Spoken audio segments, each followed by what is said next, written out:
Romina, the bud that withered before it, bloomed by Waranavich.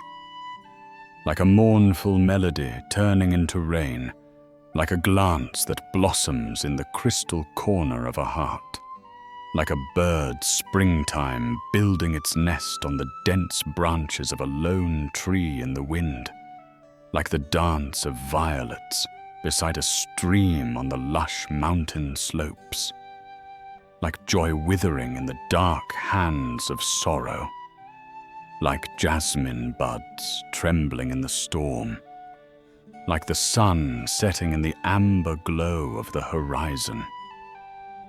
Not long ago, in the village of Sepidsangan, in the land of Talesh, a strange bud sprouted in the salt-laden wasteland of life, where a hostile fate lay in ambush, waiting to wither it the moment it dared bloom.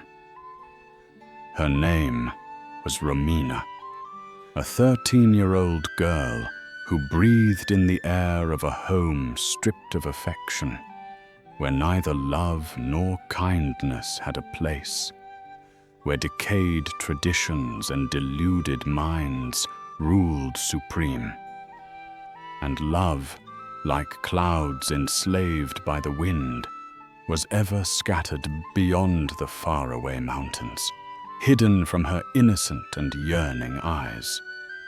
In such a climate, her frail heart, like a wounded dove, longed for flight, and like a naive cherub, she began writing dreams woven with the threads of tenderness and affection. So it was that a man named Bahman, 35 springs old, without knowing what love would do to the girl's tender heart, planted the seeds of infatuation in her innocent soul. The enraptured girl fled the sorrowful house of her father, seeking refuge in the shadow of a strange man, whom she believed to be the knight of her sweet dreams, unaware that the future was sharpening its bloody claws to tear her apart. And thus, not long after her disappearance, the enforcers of the law, who resembled the clergy of dogma more than the guardians of justice, at the behest of a father who was no longer truly a father, found the girl and, like a terrified bird caged, handed her back, despite her pleas and sobs, into his cursed hands. She cried out, "Don't give me to him! The hidden dagger of death is plain in his sleeve." But no one listened. Ears were deaf and hearts were stone. And so, like stolen treasure, she was returned to the grim house of her demonic father. A father from hell who harbored venom in his heart, and with a deceitful smile embraced his daughter to allay her fears.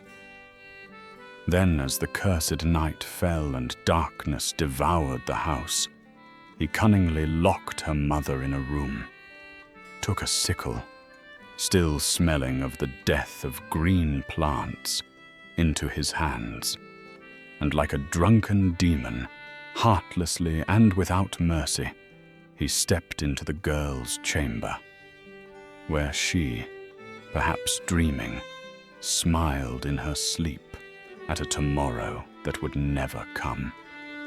As the father entered, the room howled. The defenseless girl awoke in terror, saw her father above her with a sickle, and realized with painful certainty that he had come to kill her. In doubled horror, she pleaded with him not to carry out this monstrous deed. And when he sat on her chest to finish the vile act, in a final desperate effort, the helpless girl cried, "Father, look! Look at me. I'm your daughter. Look at my face, into my eyes. Don't I resemble you? Isn't your blood flowing through my veins? Do you really wish to spill your own blood on the ground?" And she wept bitterly. But the demon of fanaticism had blinded the father's eyes. With unparalleled cruelty, he brought down the sickle of death upon the white lilac throat of the little bud, and severed her delicate head from her body. The night wept and bled. The moon hid in shame behind the clouds. The stars mourned, and the evening breeze scattered an unwritten elegy through the alleys and narrow lanes of Sepid Sangan. This was not Romina's fate. It was the monstrous fate of a human who could never reconcile his heart with the world and its beauty. That cold night, after the sapling of Romina's innocence and life was uprooted, the only thing that remained in that room was the echo of a harrowing scream. A scream of history that rang through the ears of time. Yet perhaps no one has ever fully grasped its truth. That cry still trembles in the dark shadows that wander through the nights of Sepid Sangan. A cry that forever pulses in the heart of anyone who fights for truth and justice and sees love as the most fitting attire for the body of life. The father, for that heinous crime, was sentenced to only 9 years in prison, a disgrace carved onto the forehead of justice itself. And thus Romina never found peace in the arms of the earth. She breathes in the memory of every defenseless girl, in the tears of every grieving mother, in the cries of every lover rising against oppression, and even in the scent of the rice paddies dancing in the morning breeze.